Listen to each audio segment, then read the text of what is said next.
Hello students, पीके medico channel में मैं पंकज विश्वकर्मा आपका बहुत बहुत स्वागत करता हूं।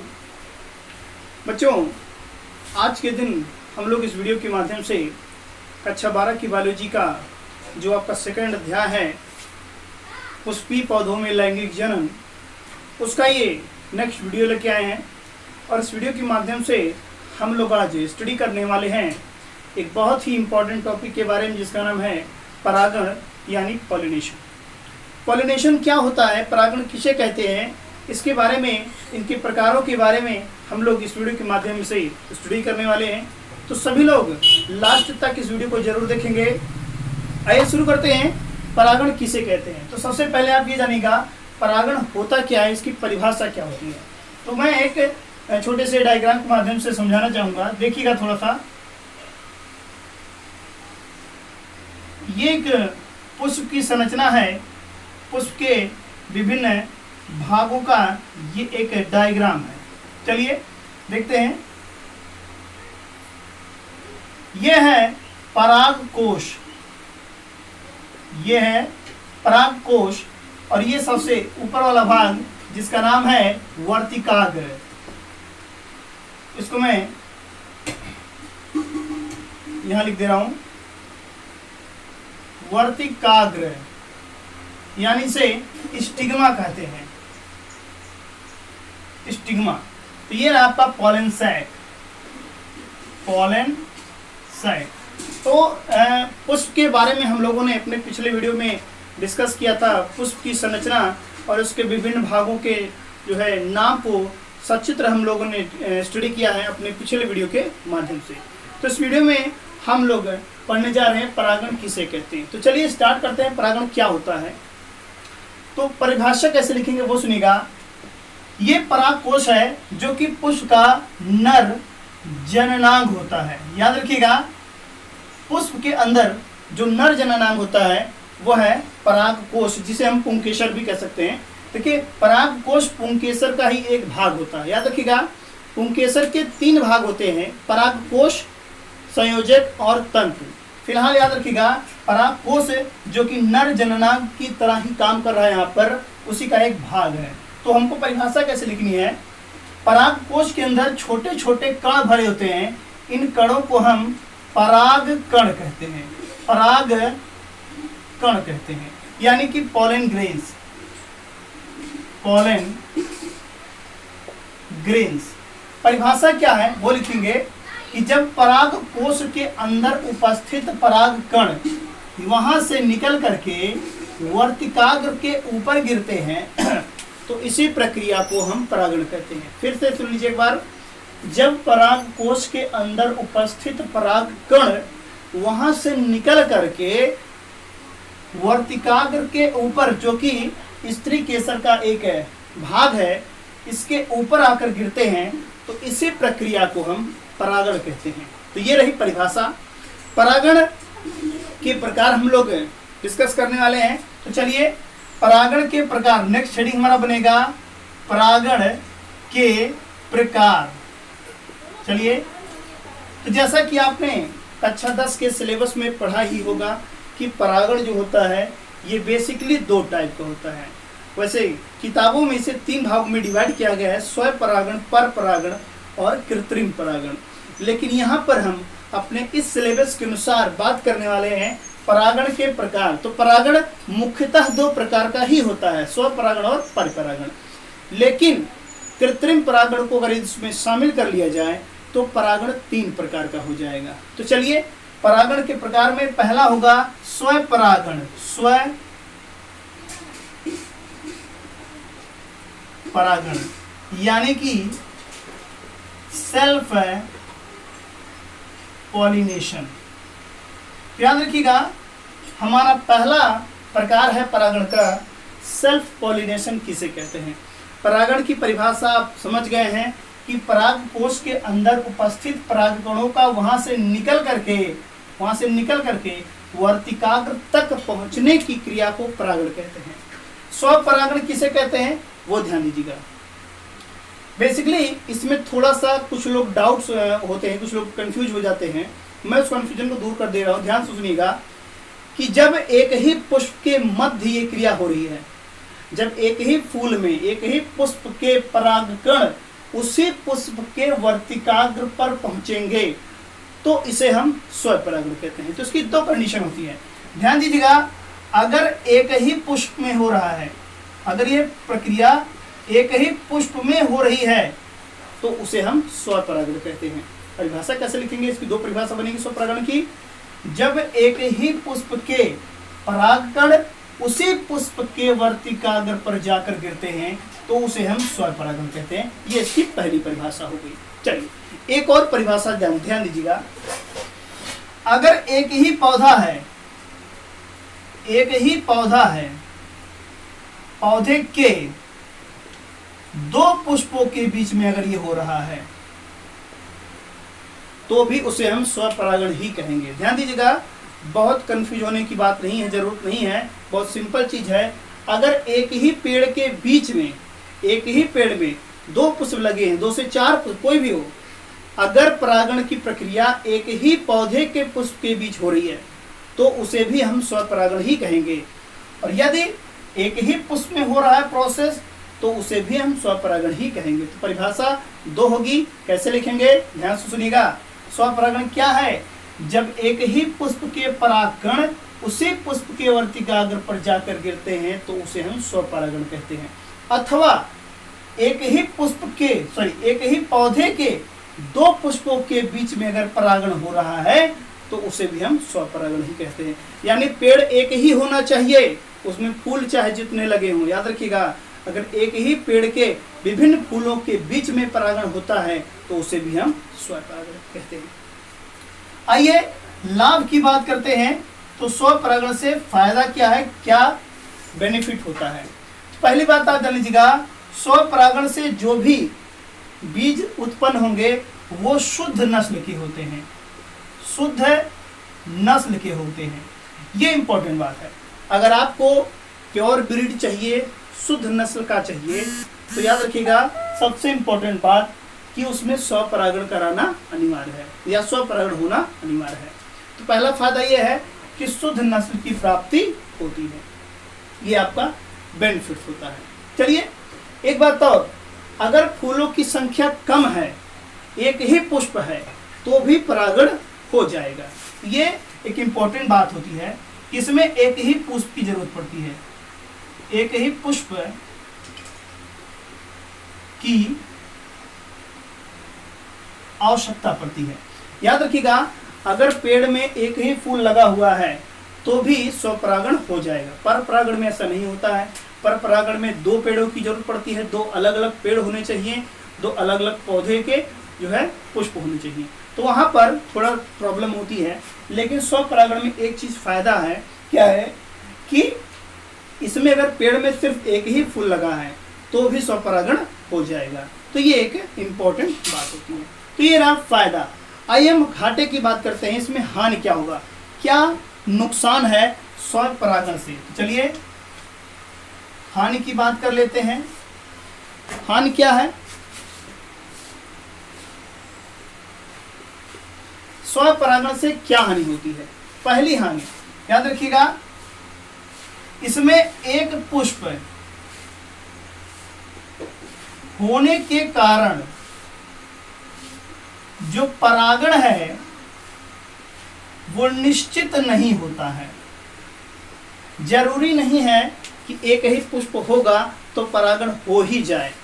आपको पता है कि पराग कोश के अंदर परागकणों की संख्या भले ही जितनी हो, लेकिन कंडीशन डिपेंड करता है। याद रखिएगा, अगर इसकी साइज, ये जो आप देख रहे हैं पुंकेसर, पुंकेसर की साइज छोटी है, यानी कि डाउन है, हल्का सा नीचे है, यहाँ पर है, तो इसके जो परागकण है वो ऊपर ना जाकर के नीचे गिर जाएंगे तो परागण नहीं हो पाएगा। याद रखिएगा, स्वपरागण में ये एक घाटा होता है कि पराग कोश की स्थिति अगर वर्तिकाग्र के नीचे है तो परागण प्रक्रिया जरूरी नहीं है कि संभव ही हो जाए। अधिकांशतः देखा गया है वहां पर परागकण जब उड़ते हैं यहाँ से तो वो नीचे गिर जाते हैं, ऊपर नहीं पहुंच पाते हैं। याद रखिएगा, तो ये भी एक घाटा ही है जिसे हम इम्पोर्टेंट ले सकते हैं।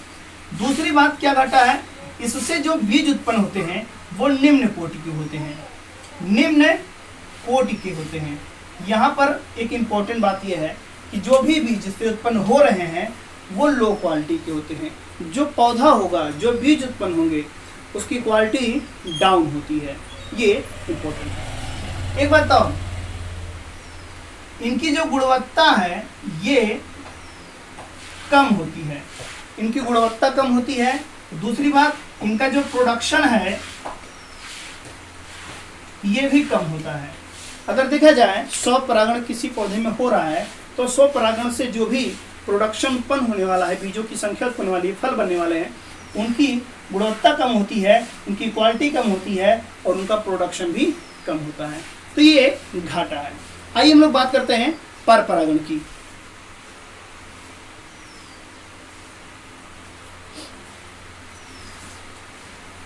नेक्स्ट टाइप होगा आपका पर परागण। तो पर परागण क्या है, ध्यान दीजिएगा, इंपॉर्टेंट है। पर परागण क्या होता है? पर परागण यानी कि क्रॉस पॉलिनेशन किसे कहते हैं, ये हमारा सेकेंड हेडिंग बनेगा। क्रॉस पॉलिनेशन क्या होता है, ध्यान दीजिएगा। इसको थोड़ा हम और लंबा कर दें।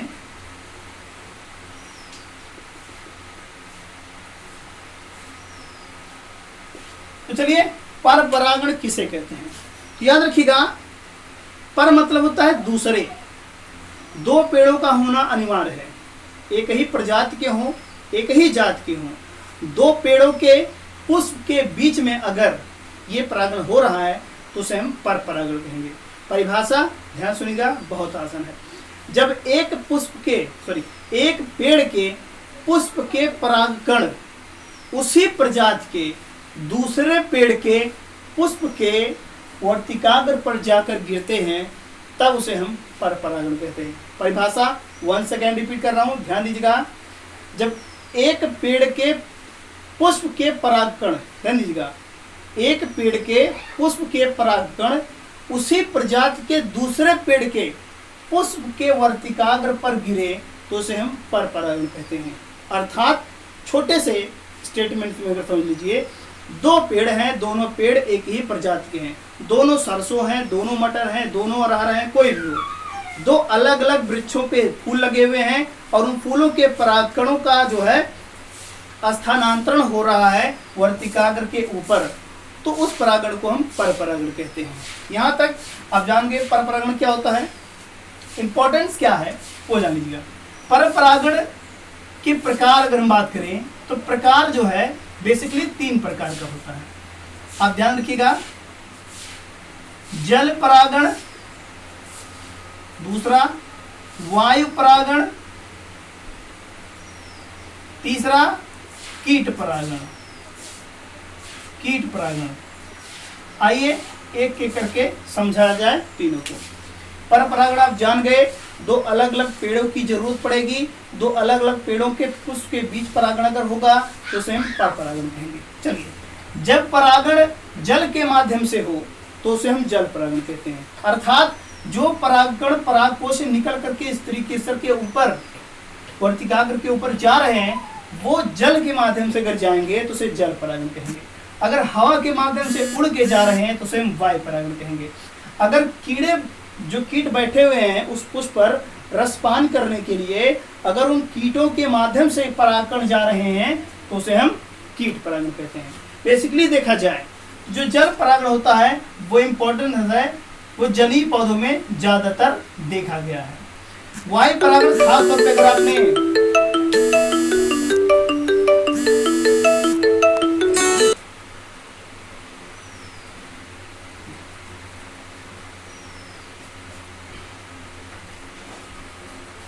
वायु परागण की जहां तक बात करते हैं तो अगर आपने मदार का पौधा देखा होगा तो वहां पर जो है मदार में जो है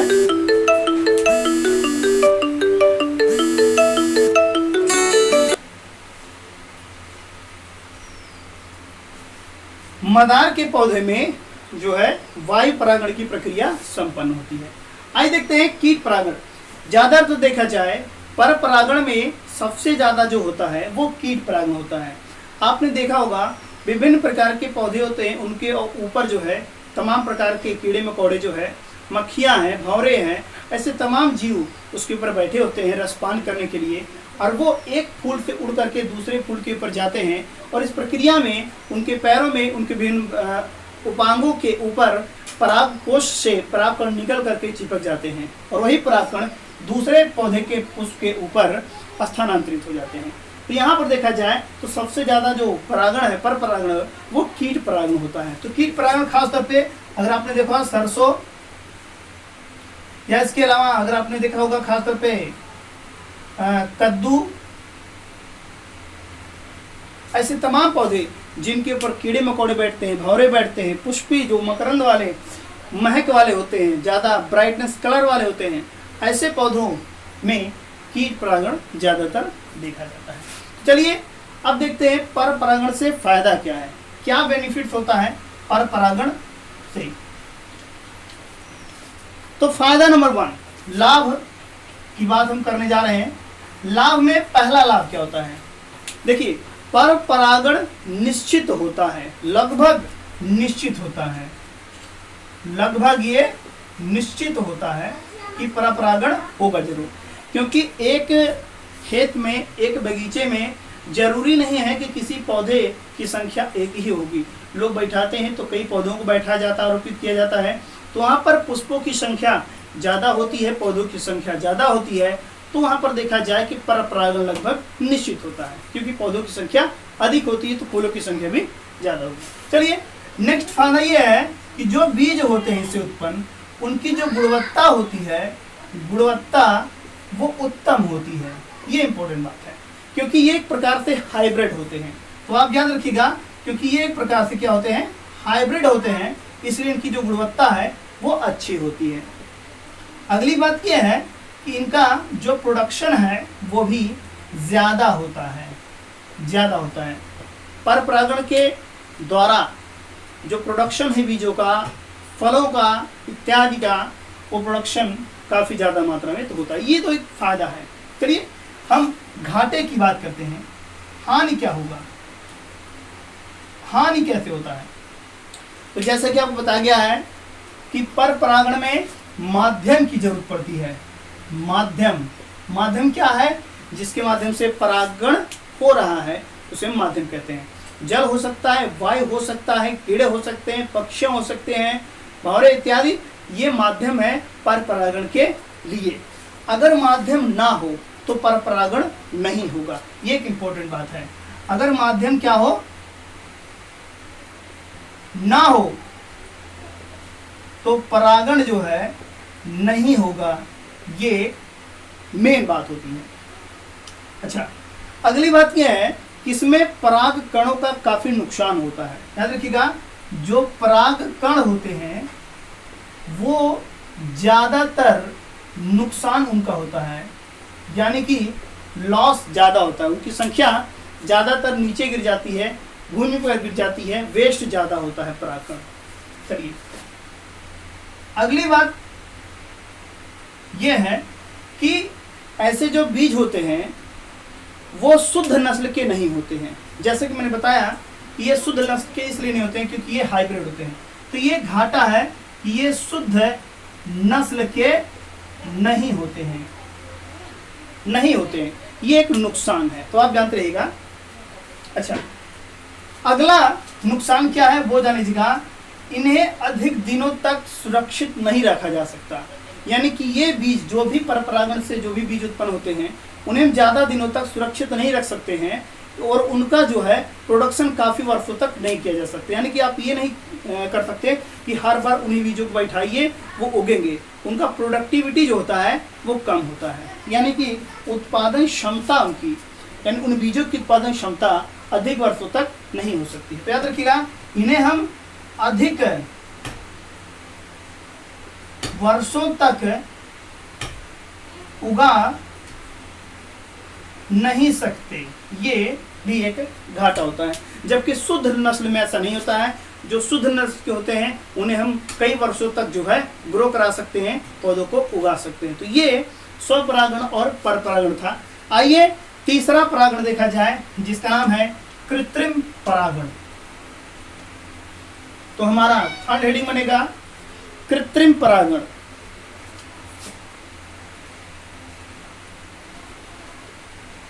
कृत्रिम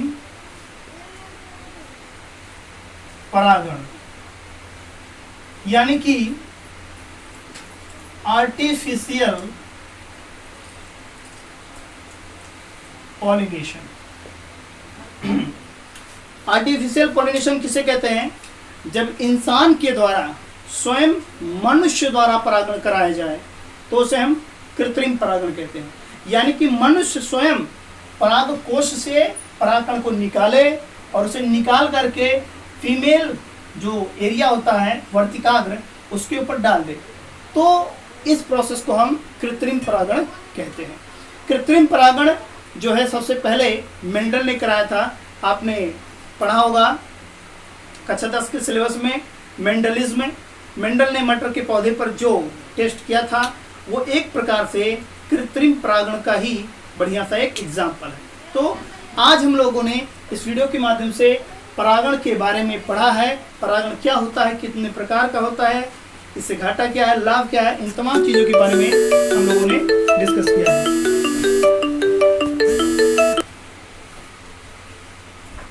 तो ये हमारा आज का वीडियो है जिसमें हम लोगों ने डिस्कस किया परागण।